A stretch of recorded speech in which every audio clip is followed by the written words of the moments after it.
Well, Alvin, thank you very much. It's nice to see you here in Maine.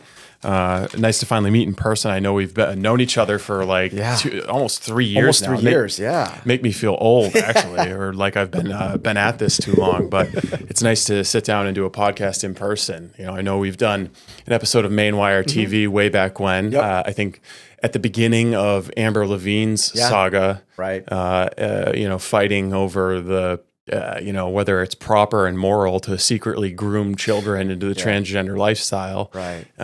She suffered a recent setback Yeah. in the district court that we can talk about later. But just thinking about the fight over parental rights and the transgenderism and this pernicious ideology in our public institutions from then when we first met and first were talking about it and when I first met Amber to now, it feels like there's been a huge shift in the public understanding, public opinion.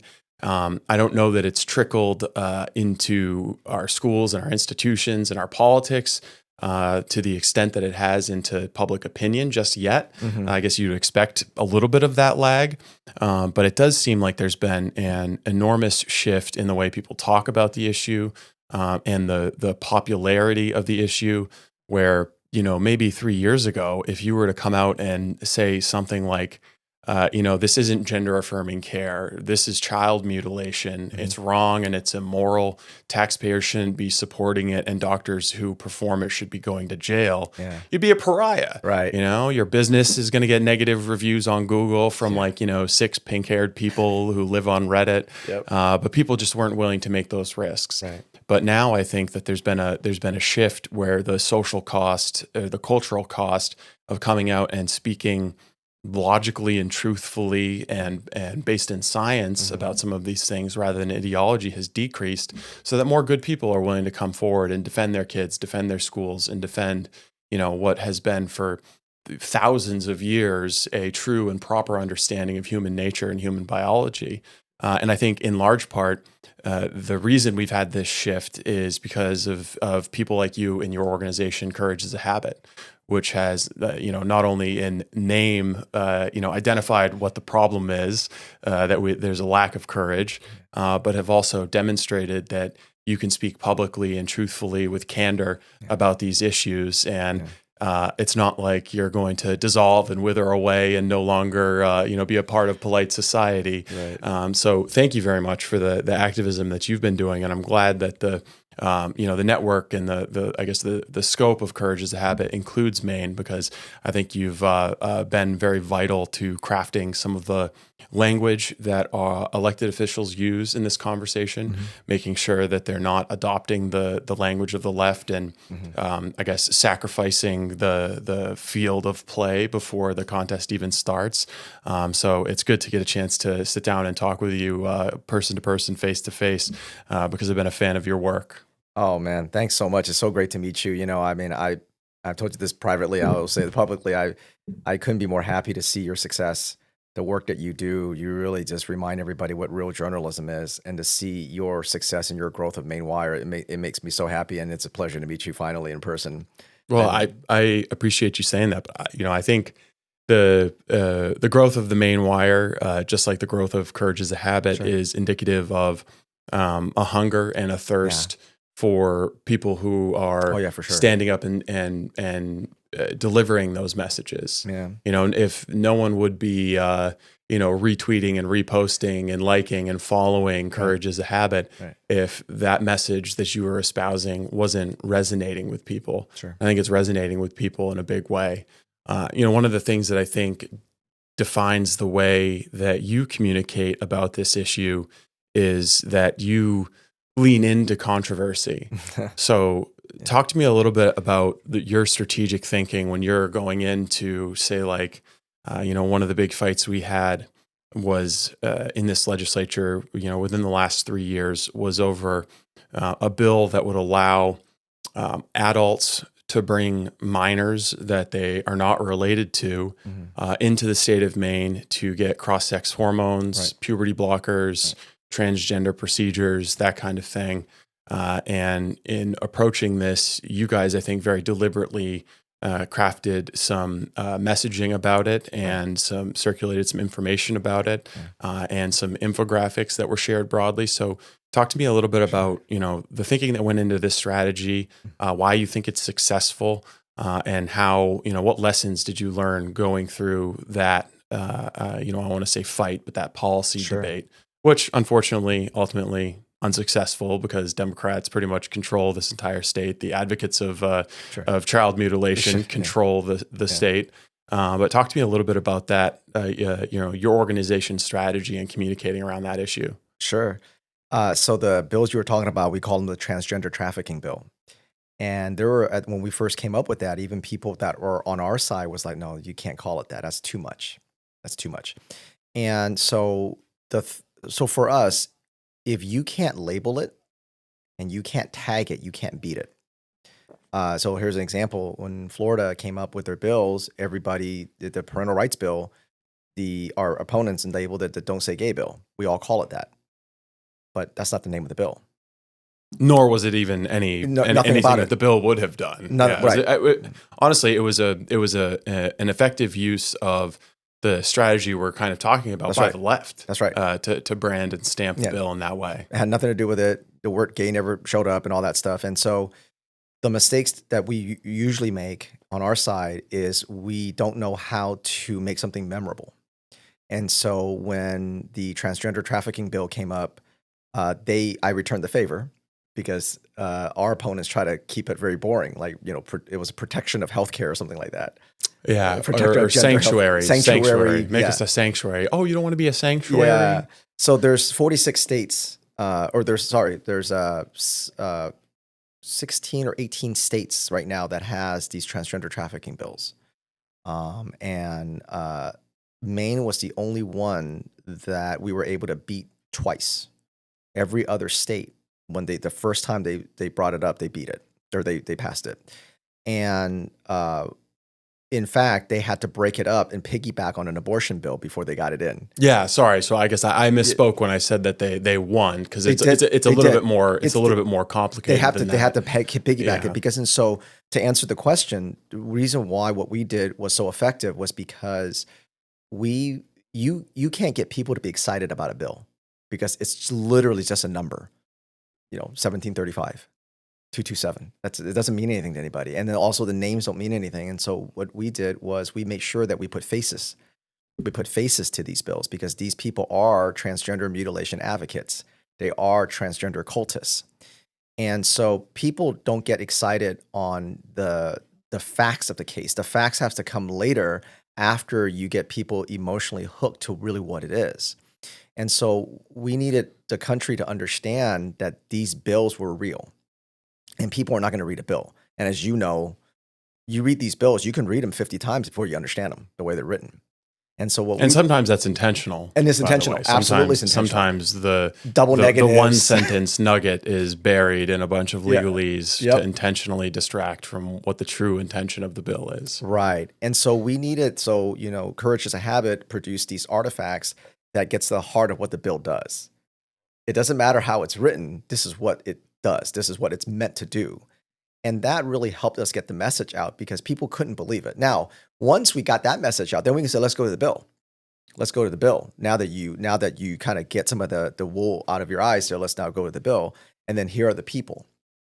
And so if you can't beat something, and like I said, unless you name it and tag it. And so calling it a transgender trafficking bill at the time was pretty controversial, but now everybody calls it that. Around the nation and when you see these things, because that's what it is. It is a trafficking bill because you're moving children from out of state.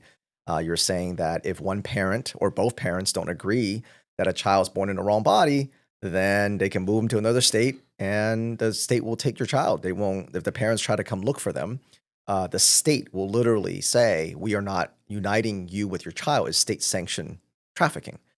And I think if I took a minor child from another state and brought them to Maine for the purposes of sitting through a Christian sermon against their parents' wishes, I think that it would be kidnapping and it would be trafficking, and there would be no dispute. There would be no dispute over the language we would use to refer to that. There would be no kind euphemisms, and I would say probably even the Christians wouldn't be embracing any euphemisms to defend that kind of behavior.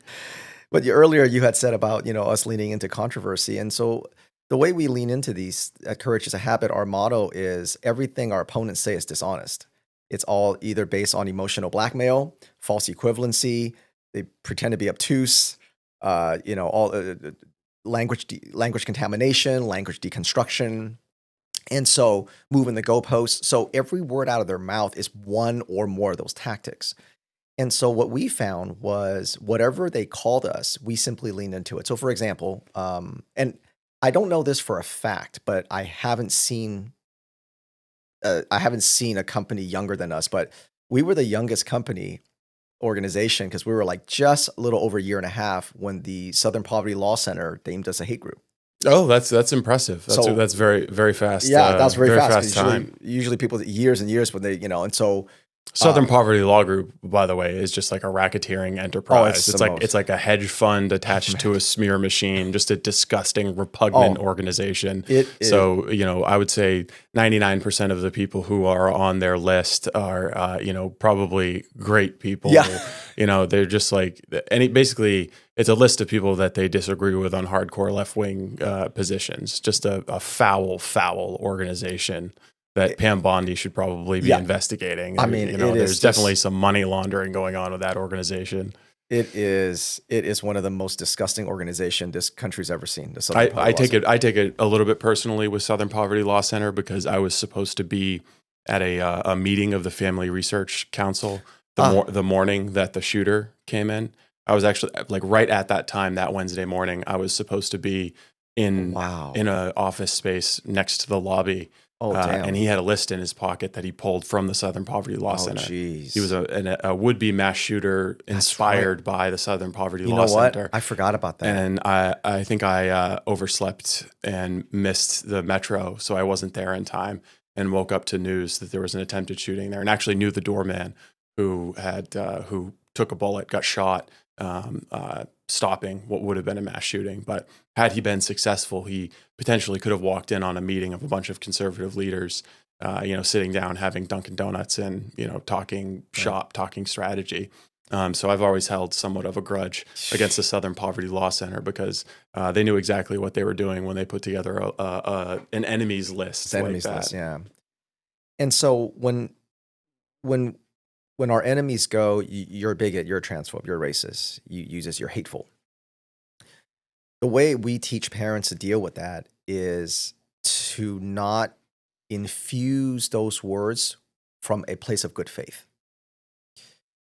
So if you and I were having a discussion, I said, Steve, what you said there was rude, it hurt my feelings, or I thought it was rude.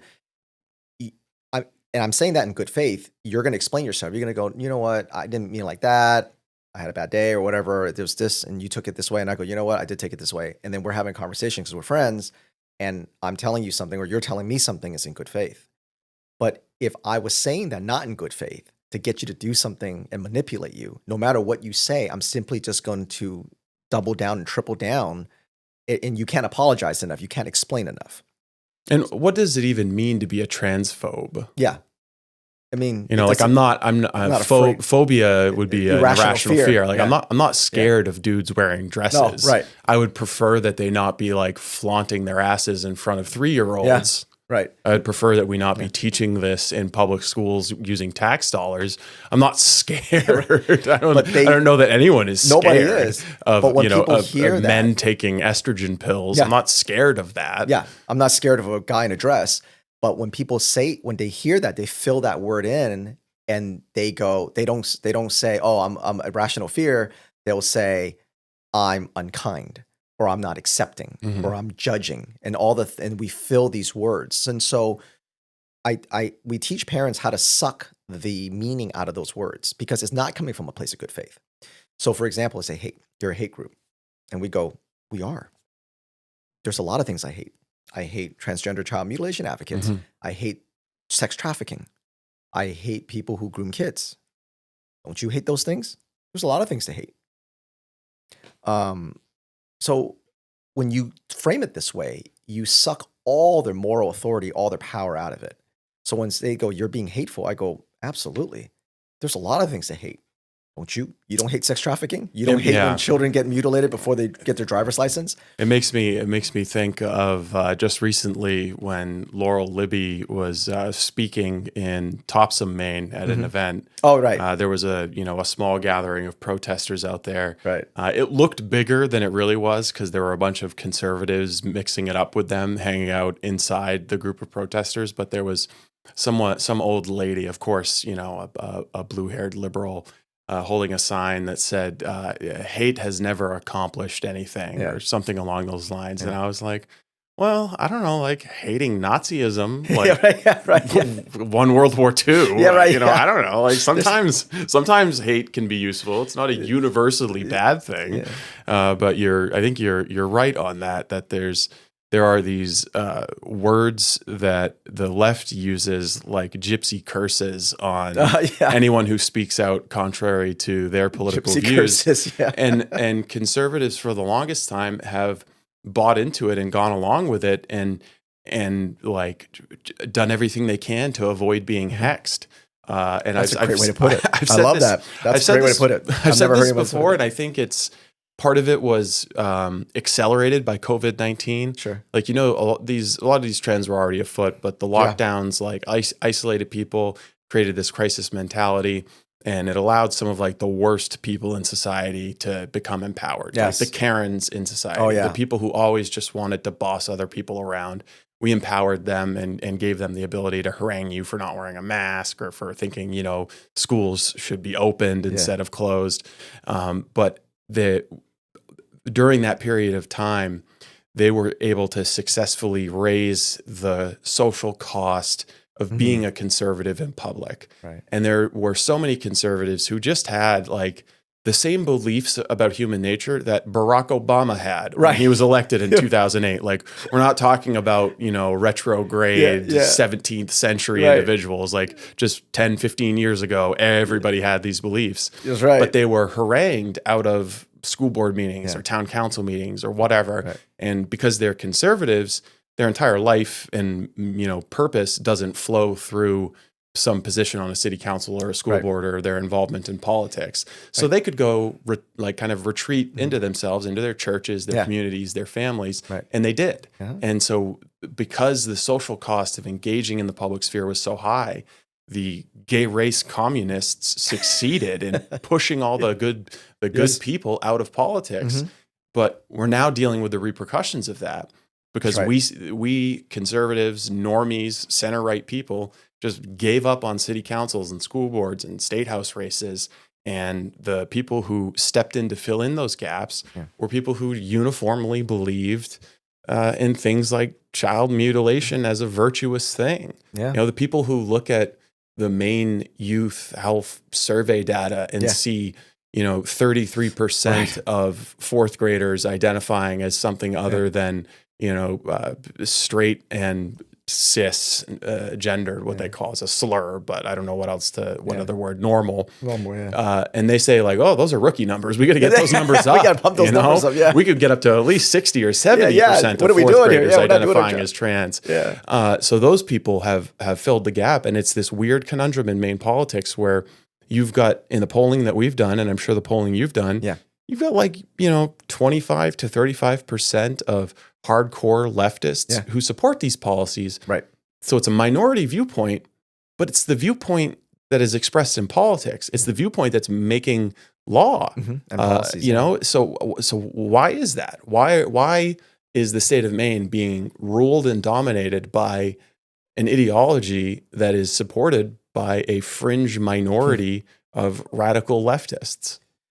Well, there's really two reasons. There's the religious, spiritual reason, and then there's just the basic human psychology reason, which is just, even if you're not religious, everybody can understand that, is that we live in a predominantly society in America where we just live and let live. And that attitude works if everybody's operating in good faith. It doesn't work when you have an enemy that is dead set on taking over your life. Or, as we say, you may not care about politics, but politics will care about your children. And so they're very good at using the word just. It's just an equity statement. it's just a rainbow sticker. And that just becomes more and more. That rainbow sticker becomes a poster. The poster becomes a flag. The flag becomes a banner. The banner becomes a policy. Policy becomes keeping transgender secrets from parents. All the way along is just. It's just. And people fall for it simply because people are good. They believe you. They believe you when you say it's just. They believe you when you say it's just about making a kid feel welcomed. And so one of the things that we teach parents is that concept of language contamination, and they use your vocabulary, but not your dictionary. Is when they say we're teaching your kids empathy, it's just about anti-bullying, you fill in your values to those things, and that's not their value. So that's the one reason. I'll come back to the language contamination. I'll give an example that I hope everybody, all your wonderful listeners, will kind of remember.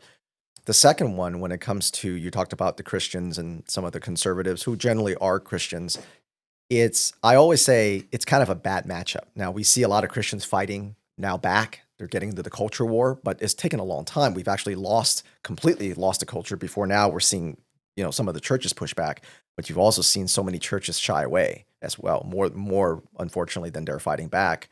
It's the turn the other cheek, render unto Caesar. We're worried about our tax exempt status. Right. Politics is beneath the pulpit. Right. The other thing I also find that, we're talking about my organization being courage is a habit, fear is a habit. Everything's a habit. Yeah. How you behave is a habit.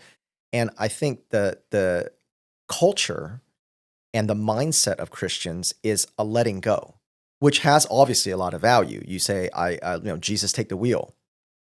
Jesus is, Christ is king. God's on the throne. God's already won. And it's for lack of a better term, just a savior mentality. Yeah, why care about these earthly struggles because when our rewards our heavens, our riches are in heaven. And so there's a savior. Jesus is savior. So there's a savior. This is why they look at every time, someone like Dave Chappelle speaks up against the trans. Now he's the savior. Everyone hooks on him.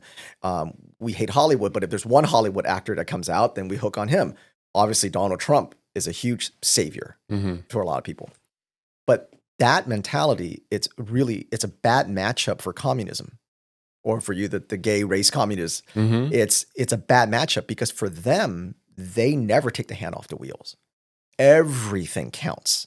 Every piece of paper, every policy, every sticker, doesn't matter how small. It could be an HOA in a company. It could be a cookie a cookie company that's been around for 25 years. They must take it because they understand that if you take culture, you take law, then that's it, and you control the whole country.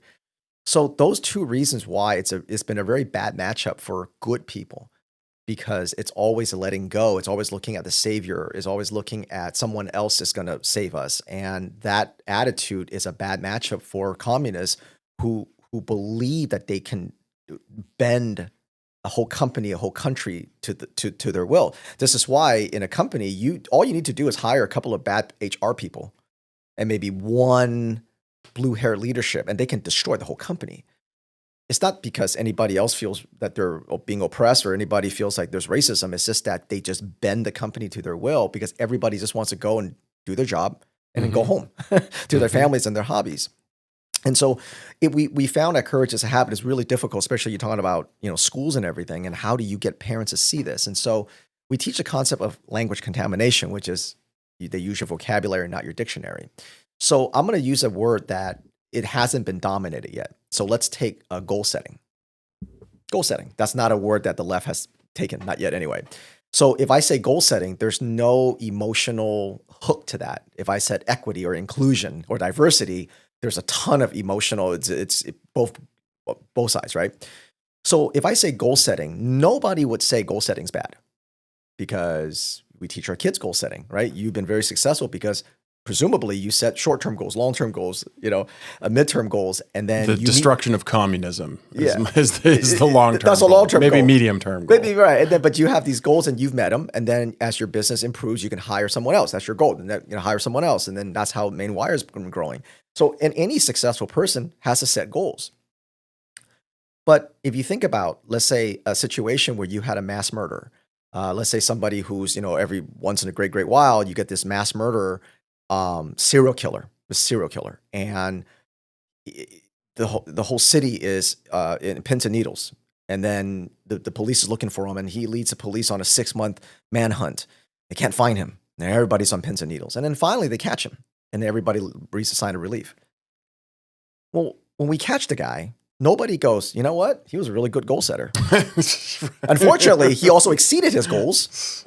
He was also very resourceful. Yeah. There was, victim number 5. He had to wait. He went back to her house, and then it couldn't happen. And then he had to go back, and he cased her house, and he kind of came back 4 or 5 times before he killed her. He was resourceful. He was also very charming. He was able to get people to take him in and give him food. He was very resilient. Might have been equitable in his choice of victim. Maybe, yeah. He killed everybody, and so he led a police on a 6-month manhunt. He was really smart. We don't use those words for him, but this is true though. If you take away the horror of being a mass murderer and a serial killer, he had all these traits that we normally deem wonderful. The reason why we don't assign those traits to the serial killer is because we're not insane. We would not do that. So the way we teach parents and everybody, Americans in general, is to say traits are not inherently good or bad. It depends on who's using it. Mm-hmm. And so when you bring it down to schools and they say, we're just teaching your kids empathy, well, through whose lens? Through the lens of a critical race theorist and a transgender cultist, or through the lens of a coach who really wants their kids to do well? And so when you're teaching your kids empathy, you're doing it on a place of good faith. When they do it, is your daughter needs to have empathy for the guy walking into the bathroom. Yeah, I've noticed that the people in public institutions who talk the most about empathy have the least ability to empathize. They're the most cruelest people in America, the people that talk about empathy. But even just their ability to understand why other people feel the way they do or why they think the way they do. Like take any superintendent or principal in the state of Maine who has bought into the gender Gnosticism and thinks that this is right and just and we need DEI and empathy, and they're running the seminars with the $25,000 a month consultant who comes in to teach empathy. And if you ask them to explain, like, why does Alvin feel the way he does about our wonderful transgender policies? The best that they could reach for, I think, would be, well, because he's a hateful bigot and a transphobe. That's right. They would have no ability to like use theory of mind to see things through your eyes. Right. So that gets to what you're saying about this word empathy. Like, empathy for them means agree with us about these fundamental questions on human nature and public policy, or you're a bad person. Well, this is one of the things that we like to do for people that talk about empathy. And I ask them this real simple question. Anybody can do it. I've done it to the lowest form of child mutilation advocates to people who hold office. I say, they'll say, we have empathy, high empathy, compassion, whatever. And I'll say, what words would you like to share to girls and women that don't want mentally ill men in their spaces? Their answer is always, it's the girls' problems. It's the women, they're the transphobe. They got to deal with it. I asked a school board member out of MSAD 11, Joanne O'Brien, the same question. And she said, I would say that they're the bullies. And I'm sorry that their adults in their life taught them to be hateful. Exactly what you said. So when you ask them if you argue with them, they can drag you into all these rabbit holes. Because again, it's not in good faith. But if you ask them a straight question like that and just shut up, don't add anything to it, just go, what would you like to, just ask them a simple question. And they can't answer it without showing just how ugly they are. And then once we can expose how ugly they are, we rob them of any moral authority. So every time they say empathy now, I simply replay their words back to them and say, you mean like this? And then everyone goes, oh. But they have to see it. People have to see it. Otherwise, that word empathy, compassion, anti-bullying, it carries too much good weight. Because people infuse these traits with their own goodness. Mm-hmm. But we have to go, but they wouldn't do it with a serial killer because he's a known serial killer. But when you look at someone that's on a school board or someone that's just talking, you don't know who they are. You assume that they infuse these traits with the same goodness that you do, and they don't. Yeah, you assume that they're coming from a shared set of values. That's right. Or a shared cultural sense of what these words mean. But increasingly, that's not the case, especially with how siloed people are and where they get their information from. Right. And I think that the education administrators spend a lot of time, in professional development, so-called, too. where, these kind of beliefs are reinforced and strengthened. And, people who sound smart and have lots of letters after their name are telling you the truth of these things. And they use words like evidence-based, research shows. Which is strange, too, because it's not the case. It's not the case at all, but it's their own, it's the data collection that they collect from children, and then they feed it through an equity lens, and then they come back and say evidence-based. Nobody ever says, show me where you're getting this. They just, we have such an allergic reaction to thinking for ourselves. When someone says, an expert says, data says, they just go, okay. Yeah, I mean, I've seen it happen, in school board meetings when, a well-dressed attorney from Drummond Woodson walks into the room and just says, well, this is just the way that things have to be because the law says X, Y, and Z.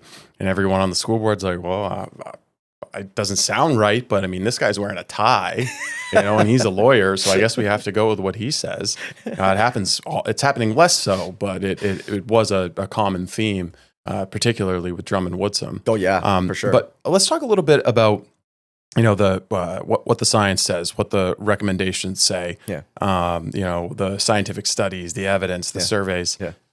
Because a little while ago, I did a deep dive on the Maine Integrated Youth Health Survey. Right. I'm sure you're familiar with it. Very much so, yes. Every 2 years, the school administrators will put out this big survey, incredibly invasive questions of all different grade levels. Parents, if you're listening to this, opt out. Send a letter to the superintendent, the principal, just say, I don't want you putting your creepy sex survey in front of my kid. But the data that they have is interesting because one, I think it's interesting to see the nature of the questions change over time. Yes, right. Because you see the priorities and the interests of these school administrators. They want to pretend. They want to pretend. They've adopted the two-spirit Native American thing. It's cultural appropriation, which I thought was a progressive sin. But I guess that we don't have to worry about that rule. But anyways, they've adopted the two-spirit thing to pretend like transgenderism has been around for thousands and thousands of years when it really was invented in like a subreddit, a cup of coffee ago.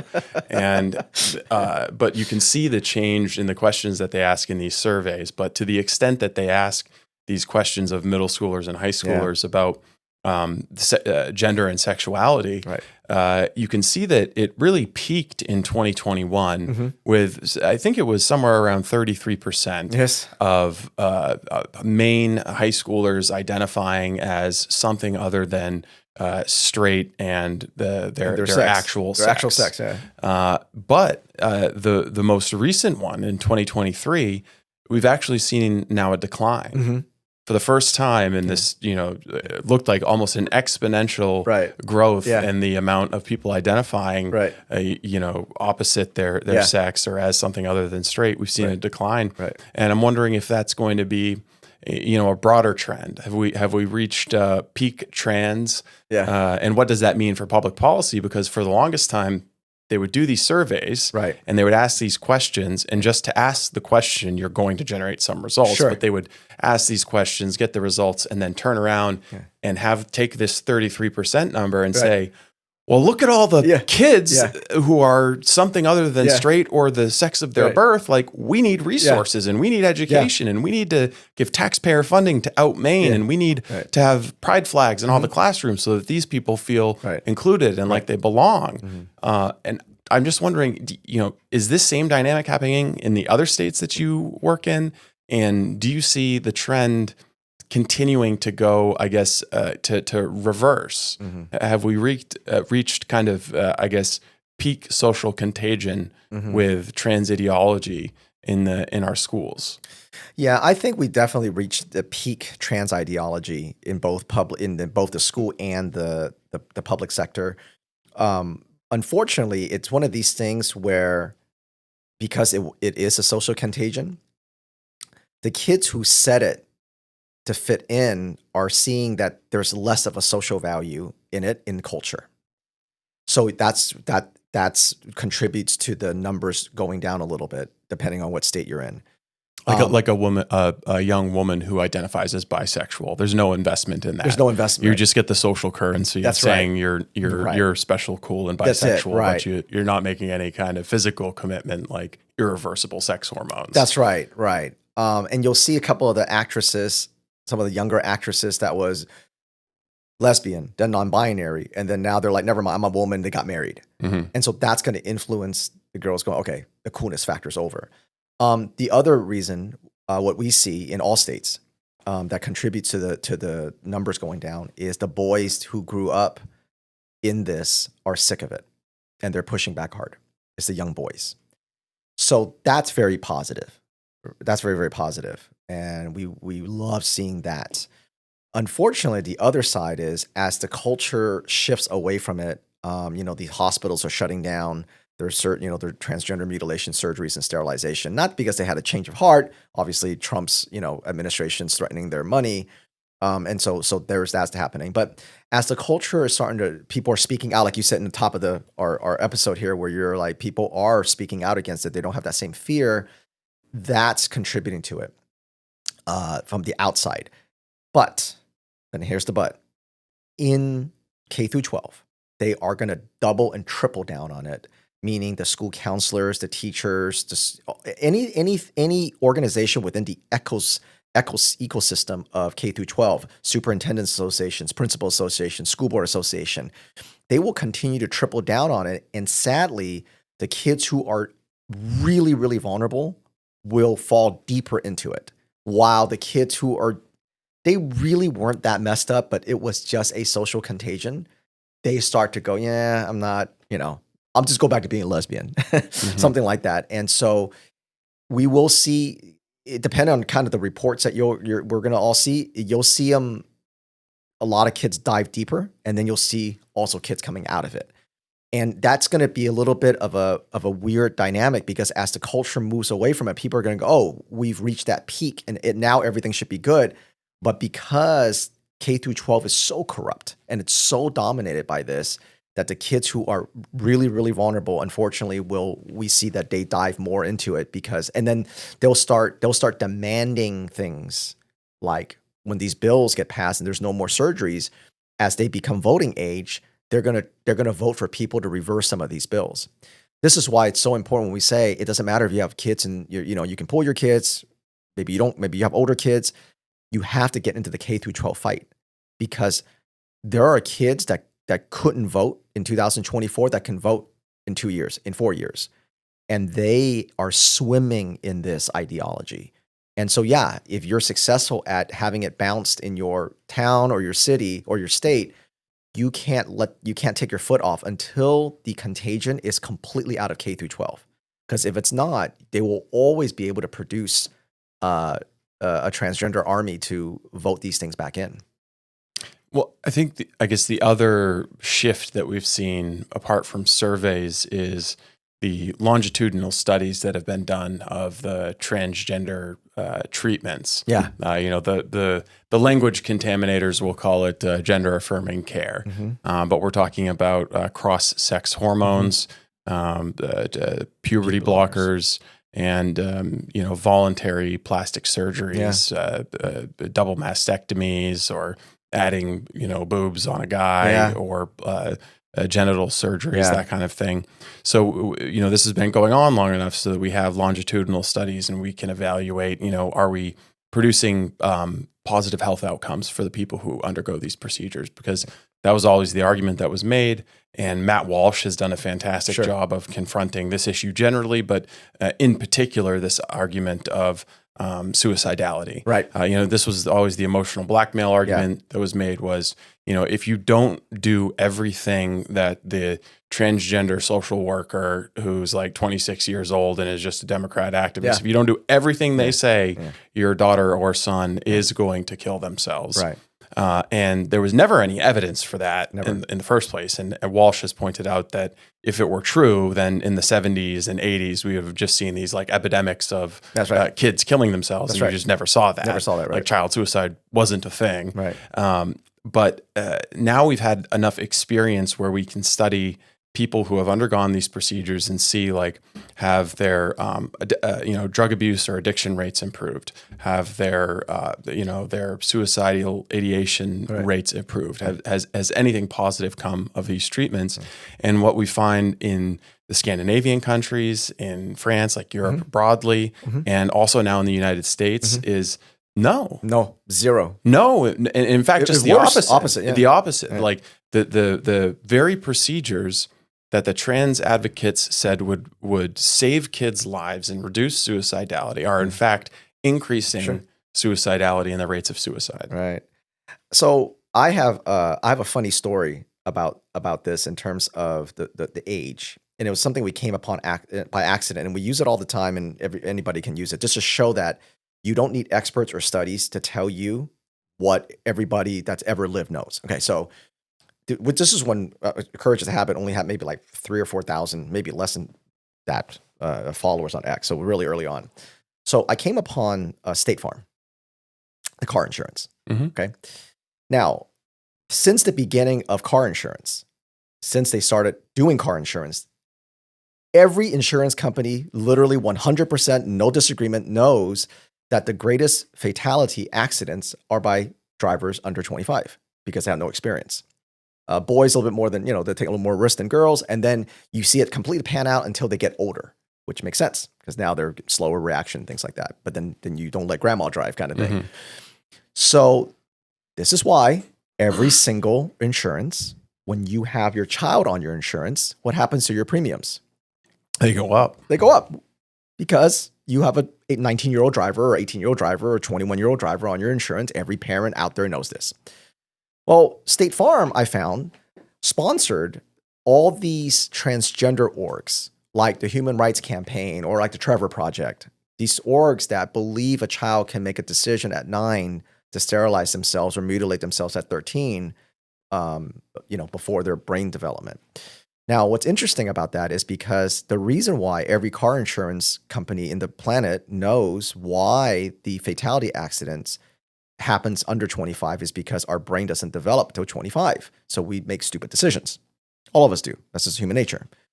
They have to cut it at 25. Obviously, you can make an argument to say, okay, some people mature at 24, some people wait till 26, 27, whatever. But 25 is the cutoff. This is why you can't rent a car until you're 25. So as a joke, I posted, hey, parents, if you have State Farm, you should call them and say, you should lower my premium because if you think my 20-year-old is too risky of a driver, but you spend money on an organization that says, but his younger sibling can make a decision to sterilize themselves, those two things can't exist at the same time. And lo and behold, that went around and people started going, hey, for a small account like ours. And then after like 2 or 3 months, State Farm took it off their website. I don't know if they're still doing it, but they took it off their website. They're no longer bragging about the. They're not bragging about it, right? Yeah. And I mean, they may still be doing it. I don't know. We weren't big enough to like go find out, but these are the kind of critical thinking that we have to be more creative about. Going, wait a minute, as a company, if you think someone isn't mature enough to be a safe driver until they're 25, but their younger sibling is mature enough to make a lifelong decision to mutilate themselves, then stop charging parents higher premium then. Yeah, well, I mean, the same exact logic applies here in Maine. You have to be 21 to buy alcohol, marijuana, or tobacco. But at 16, you can do the surgeries without parental consent. Exactly, without parental consent or even your parental knowledge, and we'll even subsidize it through Maine Care, and you can go right to the Barbara Bush Children's Hospital. Right. Has a whole gender center. I'm sure Barbara would be really pleased with that. Yeah, right. So the other thing I wanted to talk about, going back to what Matt Walsh said about the suicide, the emotional blackmail. So here's what I teach parents when they go, what do we say to that? Because it's so scary. Number one, literally nothing like that on earth works that way. You when it comes to children, if you're just like, mom and dad, you don't let me go date them, I'm going to kill myself. Everyone knows what that means. They're not going to kill themselves, right? And we don't, so none of that works that way. That's the first thing. But so here's the fact that most people don't know. So prior to 2007, in the United States, there was no such thing as cross-sex hormones coupled with puberty blockers coupled with cross-sex hormone treatment prior to 2007. So let's say in 2025, if a child goes, hey, I think, girl goes, I think I'm a boy, there's literally nowhere that a parent can take them in the United States. They'll just go, well, there's something wrong with her mentally, which is true. Then you got to go treat that. So it wasn't until 2007 where that protocol of giving a child puberty blocker followed by cross-sex hormones, and then even then it was used so little, and then it didn't really blow up until about 2011. So I would give that statistic to parents, and then I would have the parents ask the person doing the emotional blackmail, where was the pile of dead bodies prior to 2007? Yeah. Because the Human Rights Campaign, the Trevor Project, all these organizations that are screaming about this, ASCA, the American School Counselor Association, all these places that are screaming that, they were in business in the 90s. How come there was no big reports that says we've got all these kids killing themselves, and they left a note going, I believe I'm born in the wrong body and nobody understands. And there's nothing anybody can do, so I'm just going to kill myself. So when you break it down that way, once you suck the emotional blackmail out of it, once you're not worried about being called a bigot or a transphobe, these things are really easy to beat because you're just putting them in a position, there's no way out. And then all they can do is scream bigot and transphobe, and then you know that they're not telling the truth. Because if they were telling the truth, we would have seen that prior to 2007. In the United States, that didn't exist. And we would also see now scientific studies showing the opposite of what they do show. Because now we can do it. There was the big scandal with the New York Times actually reported on this, where some pro-transgender ideology researchers did this study with the intent of proving that gender mutilation and cross-sex hormones they found the helps people. They found the opposite, and then they sat on the results. They didn't want to publish the results. Yeah. And, that seems so contrary to science. So unethical. Yeah. It's unethical, but contrary to science. Yeah. I guess growing up with in the Bush years, the left or the Democrats, liberals, whatever you want to call them, always prided themselves on being the party of science. Yeah. And evidence-based policy making. Right. And we believe, in this house, we believe in science. Yeah, it's right. like, okay, well, the science is now saying that all of this trans stuff is like really harmful and pernicious to kids. Yeah. So if you're the party of science and you want evidence-based policy, we should probably reverse everything you've done in this specific sphere. Yeah. But you don't see any movement to do that at all. It seems very entrenched. And I wonder, I guess what I'd like to talk about next is I wonder about the motivations for the people who are advocating for this. Because I think, there's a few things going on. One is, beginning in that kind of time period you were talking about, 2007 to 2011, when this treatment course started catching on after the Dutch protocol started to become a thing. You saw this proliferation of gender clinics. Right. And it wasn't just the hormones. It was also, unethical plastic surgeons making tons of money doing these surgeries. Yeah. So there's a profit motive there, to be sure. If you're the only plastic surgeon in Florida who's going to do a double mastectomy on a 15-year-old girl, you're gonna have a nice house and a boat and maybe a couple of houses. Sure. So there's a profit motive there. Right. There's a profit motive for the pharmaceutical companies. Right. If you can get somebody on a lifelong regimen of hormones, you've got a lifelong customer. Yeah. I mean, you got to make $1 million, $2 million off of that person over the course of their life. Yep. If it's a long life. Yep. And so there's that profit motive there. Absolutely. But, what motivation do these lawmakers have who aren't making a ton of money off of this, or these party leaders have, to continue to cling to this issue in the face of scientific evidence that's clear, that's reliable, it's trustworthy, that shows that these treatments that they're supporting are harmful and dangerous for kids? It's barbaric. What is the motivation of these people? Well, I think there's a few reasons. Most of them are cowards, because you've got a very loud transgender cult screaming at them, and they're cowards. The other reason is some of them are just straight up evil, because they know what they're doing to kids, and there's no other word for it. I think we got to get comfortable. If you can't call what they're doing at the transgender cult to children, if you can't call that evil, then I don't know what's evil. I really don't, because to do this to an innocent child, to make them believe that they're born in a wrong body, what an awful thing to say to somebody. We're supposed to be teaching kids to be comfortable in their own skin, trying to build their foundation of self-worth by not telling them that they're worth something, but by teaching them skills so that they earn that self-worth and that self-esteem. And we're doing the complete opposite, telling them they're born in the wrong body and that they need to chop themselves up in order to be true to themselves. And we fill their heads with all these words. If we can't call that evil, I don't know what you can. So from the lawmakers, so a lot of them are just cowards and a lot of them are evil.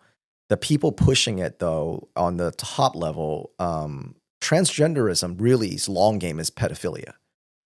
Because if you can convince people that a child at 4 years old know that they're born in the wrong sex, that a child at 9 years old can take something, put themselves on a lifelong medical patient and sterilize themselves, and then by 13 or 12 or 14 can mutilate themselves before they can get a driver's license, literally 12 years before they can rent a car, then when you say a child can make a decision on who they can have sex with, they can give their own consent, actually is not a longer stretch. You're actually going backwards.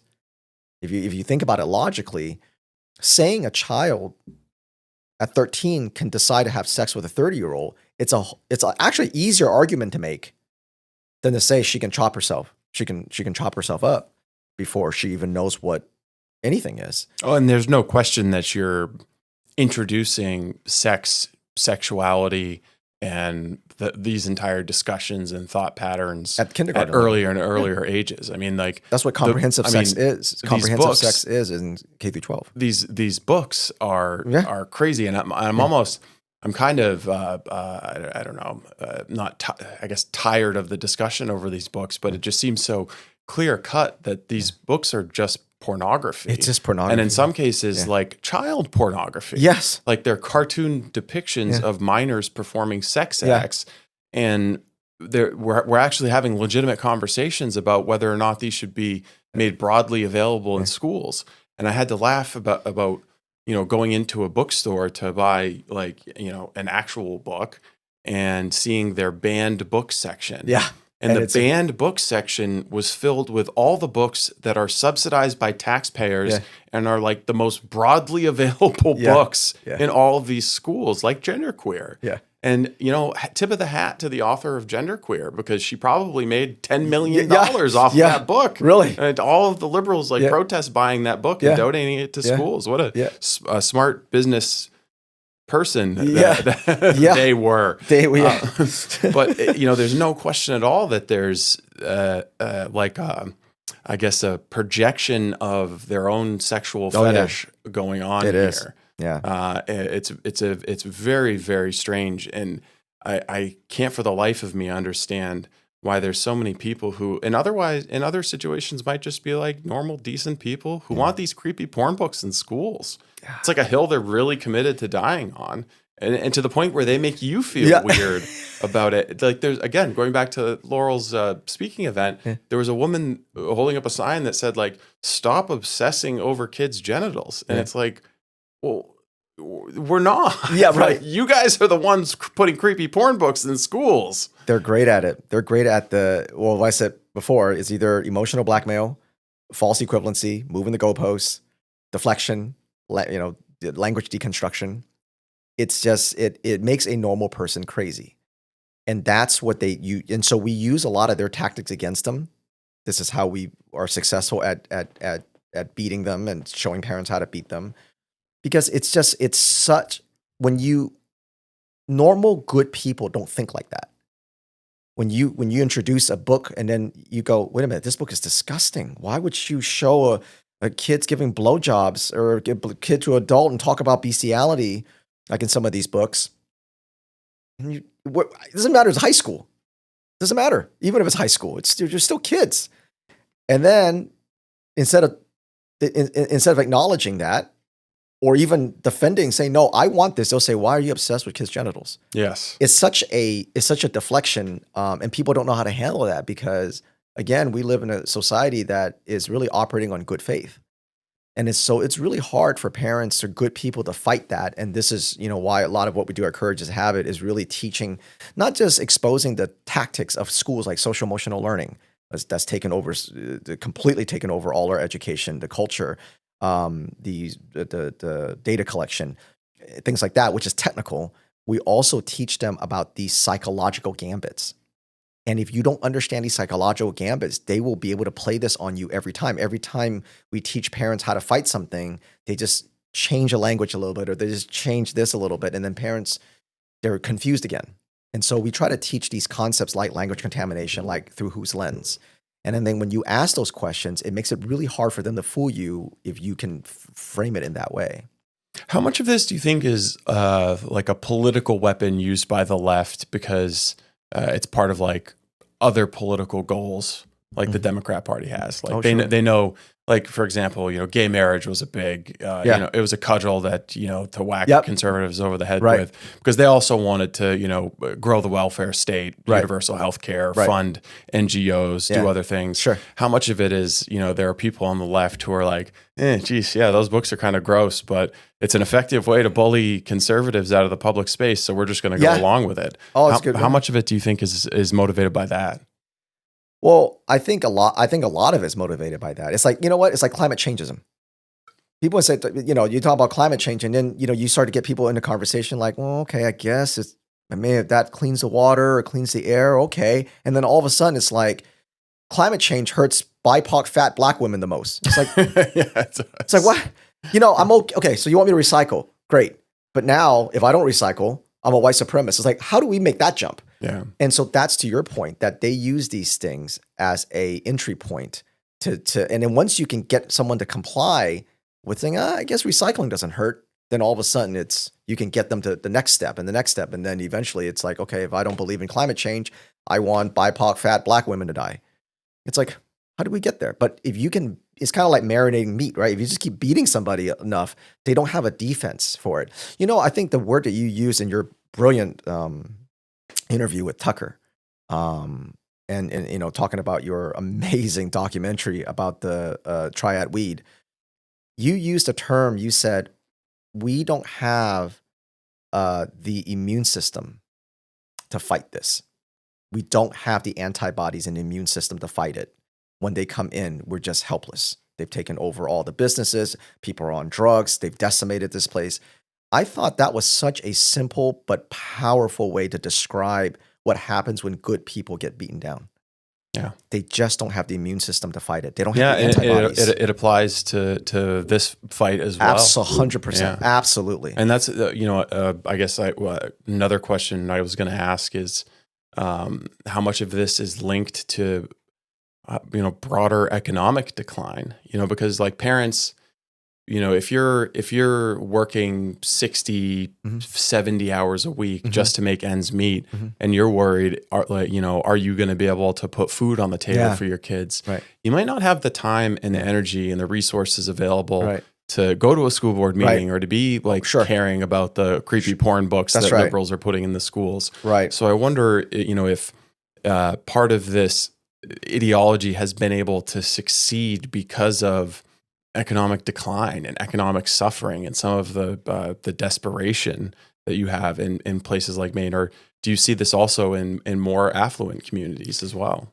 What's funny about that is that this is one of those weird cycles. So there was a book called, I can't remember the name of the book now, but it's about is it The Price of Privilege? Something like that. And basically, this is an old book. This was written by a child psychologist when they were actually, child psychologists, not transgender activists. And she found that when kids who are really, really poor will behave in very destructive ways. Yeah. And then you don't see it again until they become very, very rich. And then they they just use more expensive drugs. But the, experimenting sexually, high risk taking, is that, so it's kind of like a weird cycle. It's like when you're really, really poor, destitute, and then when you become really, really rich.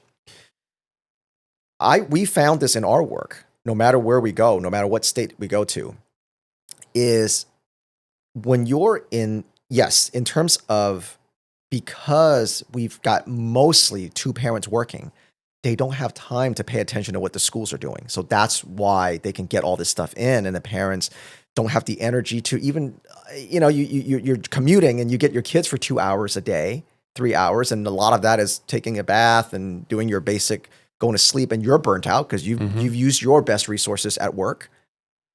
So the schools get your kids at the best 7 hours. You get them at your worst and their worst 3 hours.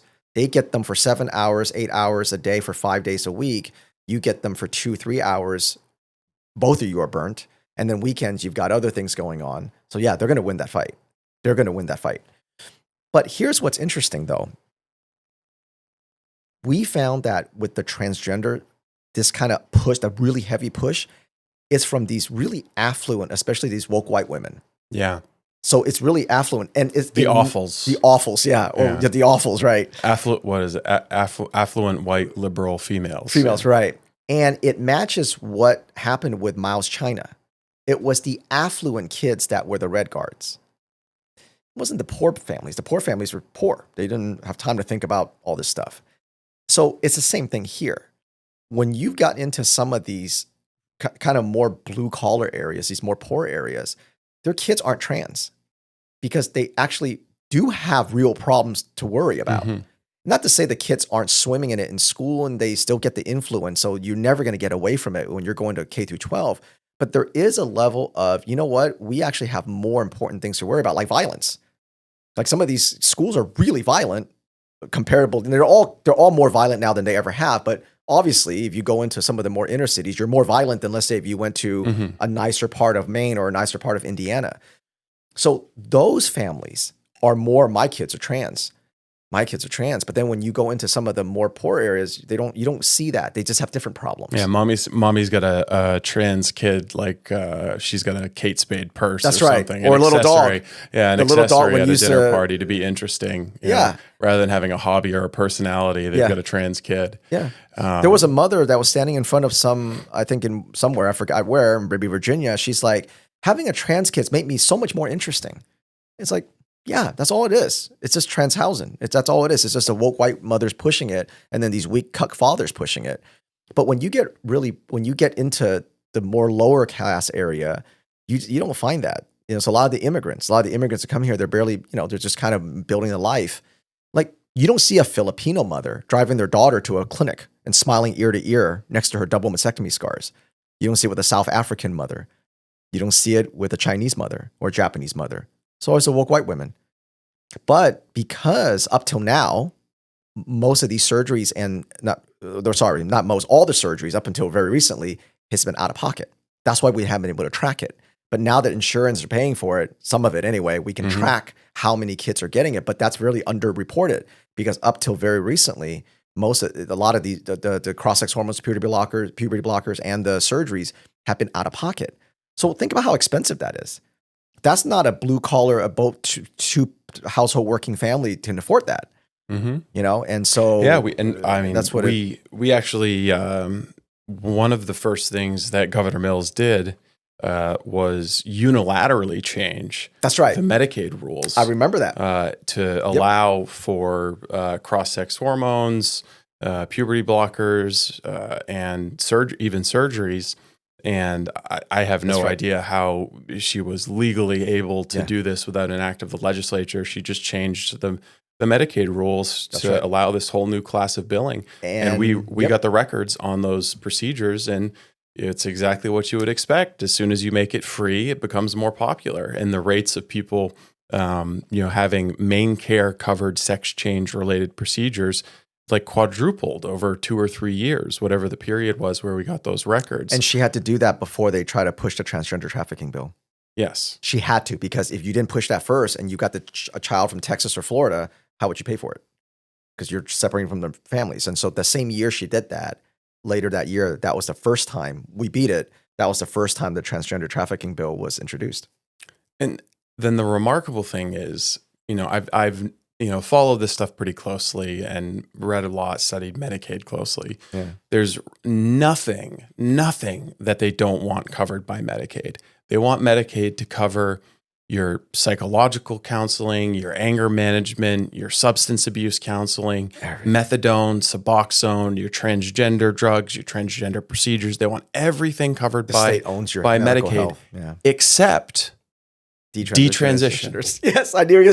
Yes. Democrats voted unanimously Yes. to not include detransition medical care. This is the one item of medical care that the Democrats in Maine unanimously agreed should not be paid for by Medicaid. Isn't that disgusting?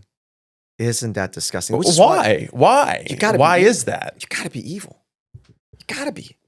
But there's some guys, there are some Democratic lawmakers I know, they might just be going with the flow and voting the way their party leaders tell them Coward to. But, or evil. Cowardly maybe, but, I can't believe that there, that many people who are evil. But like, how even do you make, I just don't understand it. Yeah. I don't understand because even from a cost perspective, it's not like, we're talking millions of dollars in detransition care here. Right.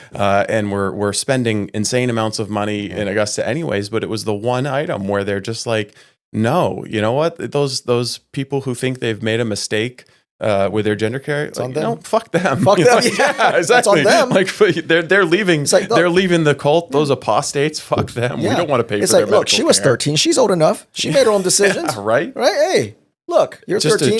Just a bizarre thing. And I actually think there might have been more than one vote, but there's one I remember not the most recent session, but the session before that. I remember being there watching it happen when they all voted against it. And just so bizarre. I think part of it is because to acknowledge even the existence of detransition as a phenomenon undercuts the argument for their ideology. Like I interviewed Chloe Cole, and I've interacted with some other people who have detransitioned, and their existence is denied by the left. Like Chloe is a superstar. Yeah. She's very charismatic. Yeah. She's famous, huge following, wildly popular activist, testified in legislatures all over the place, and is just like an electrifying personality.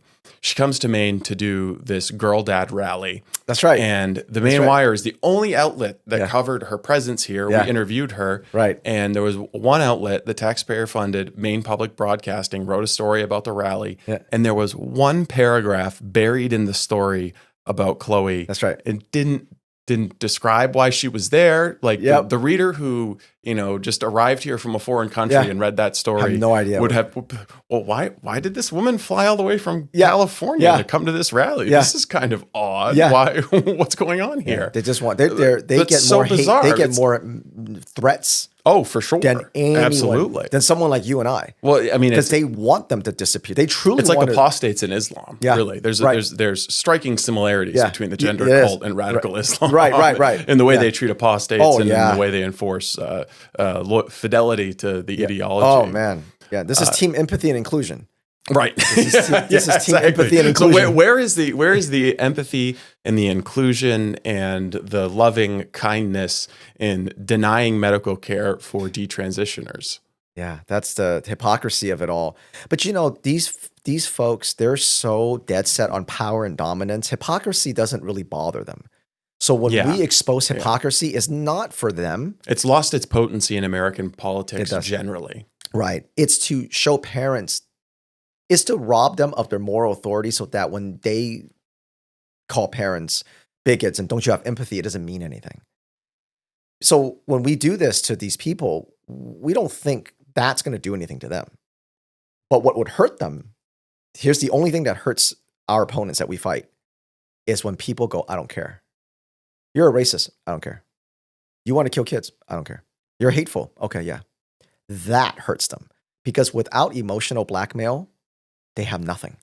If their power is dependent on your empathy and your kindness, or caring what they have, caring what they have to say, putting any stake or value in what the shrill voices at school board meetings or town councils have to say. Yeah, today yesterday or this morning on Twitter, someone we were talking about one of the things we do. Where one of our models is to embrace exclusion.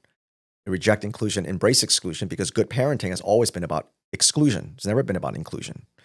You try to exclude as much from your baby as you can, and as they get older, you exclude other things until they get to a certain point where you start kind of letting some things in, but still very controlled, right? And somebody said, if you keep excluding people, they might just leave you alone. And I'm like, do you promise? Yeah, right. Is that a promise? Yeah, I was going to say How do we do that? Can you help me out a little bit? Your offer is accepted. Yeah, right. Yeah. Where do you so sign? you keep excluding, people are going to start leaving you alone. You're going to be alone. It's like, do you promise? Yeah. Really? Yeah. I mean, by and large, a lot of the people that I've encountered, on the right who work in, whether it's like you with Courage as a Habit or conservative politicos, people who are working at, C3, C4 organizations and promoting cultural change. Yeah. They'd rather be like farmers, or like running businesses. They're doing what they're doing not because it's their passion, or they're making tons of money doing it. Right. They're doing it because they feel like it's an obligation to future generations, or their obligation to society to make the world a better place. Like it's a sacrifice they're making. And in particular, a few weeks ago, I had the opportunity to be in Washington, D.C., and I was interacting with a number of people who are in the Trump administration. And, you would think if you like grew up watching West Wing, like a lot of liberals did, like working in the White House is just the pinnacle of your career. It's so great. It's so great to be in the White House. But all these conservatives are miserable working in the White House. It's like a tour of duty in Kabul for them. They don't want to be in DC. They don't want to be working in the government. Running businesses. Yeah, they'd rather be home with their families, going to church on the weekends, like taking care of their garden and their dog, and having a life, But I don't think it's the same way for people on the left. No. I think that especially like the Democratic leaders in Maine, like the peak of their existence is just having power. Yes. And being able to tell other people what to do and wielding this power. Yes. And, it extends to this kind of domain of social policy and ideology where if you can, harangue a parent into thinking that they're bad, ultimately it's an expression of power over them. You're expressing power over them, their family, even their religion, their view of human nature. It's just a distinct personality difference between people, and I wonder what the future looks like, say 10 or 15 years from now. Do you have people who are going to rebel against this kind of trans ideology and swing towards conservatism? Or are there going to be more people who grow up and see these power claims and embrace that kind of mentality and that lifestyle and want to continue to wield power over people? I think you'll always have both.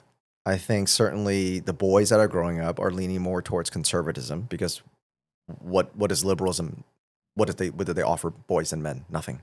Oh, I mean, especially straight white, white men, young men have just been taught that they're like vile scum, and they're not allowed to go to college. They're not allowed to do anything. They don't get scholarships. They're not allowed to do anything, but they're responsible for everything. Yes, they have all the responsibility and none of the power. But there's always going to be narcissists. There's always going to be abusers, and so you're going to always have that.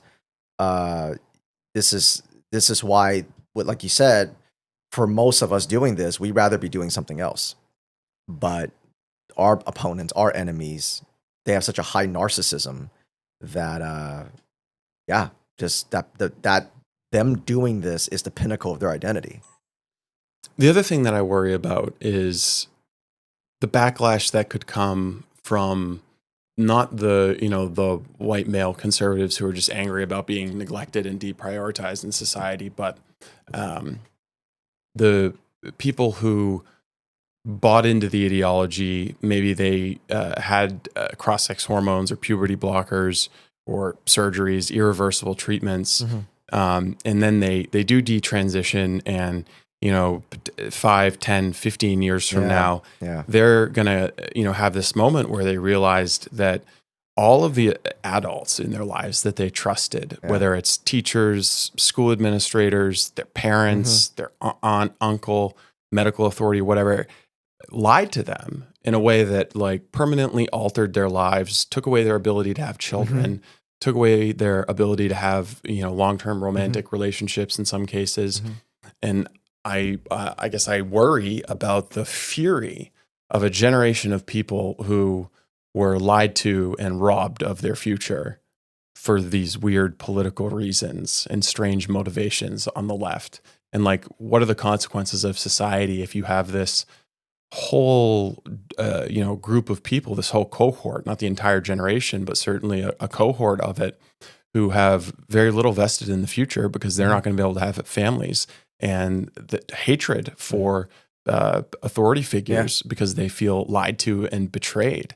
And I don't think society is properly prepared to reckon with that like tidal wave that's coming in 5-10 years when these people realize what's been done to them. Yeah. So what you said is, unfortunately, I agree with. I agree that there's going to be a reckoning, and there's so many Americans that won't know why and how that all happened, because there's still so many people that are blind to everything that we're talking about. There are millions of Americans that would listen to this conversation and go, what the hell are they talking about? Yeah, I've heard. Is it really that serious? I mean, there's still, it's kind of hard for you and I to think that way, but there are. But there is going to be a time where no one can ignore it. And you're right. Within the next 5 to 10 years, I would say less than 10, there's going to be a massive amount of suicides too. And that's something that I try not to think about, because I know that's coming, because it's impossible not to. You're going to get a generation of kids when they hit 25, that State Farm age. And then they're going to go, nobody stopped me from doing this. I was 13, for God's sakes. I was 9. What the hell? And yeah, there's not going to be a future for them because we've robbed them of the future since they were 13. We put them on a path there was no future. And so that's going to be the most extreme of the suit. You're going to see these suicides, and you're going to see suicide by cops where they go and shoot up a place to get, so that's the fury you're talking about. But even if we take it one step below that, we still have a generation, even if they didn't mutilate themselves, we've mutilated their minds, where all they are, how they think, is a social justice activist. So even if they didn't do anything to themselves physically, like through the transgender stuff, they still aren't prepared to build a life.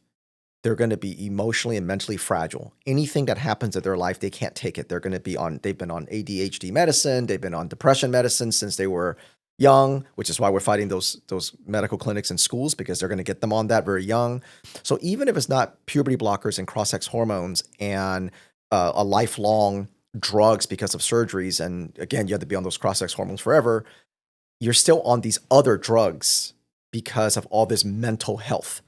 Everything's mental health. And so I think we're going to have to deal with a generation that can't work, that can't build, that have no real resiliency.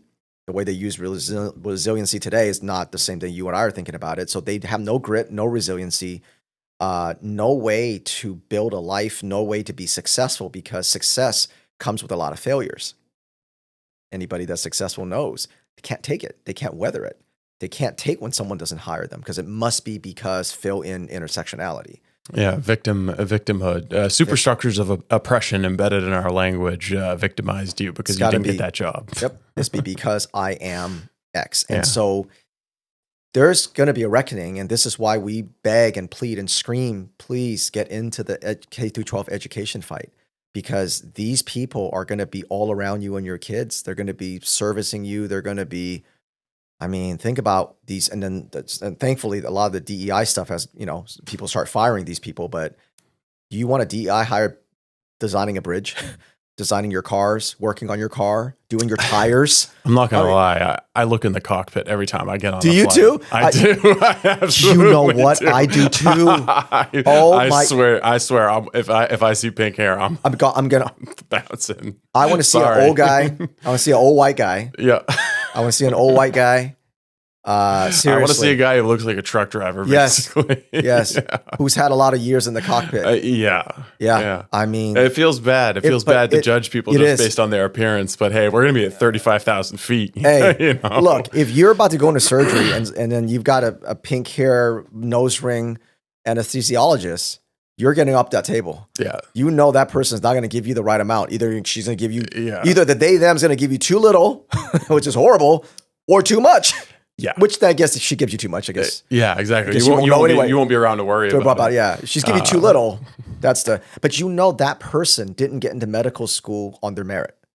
She got into college through DEI. She graduated through DEI. She got into medical school through DEI and graduated through DEI. Then she got hired in that hospital for DEI. So along the way.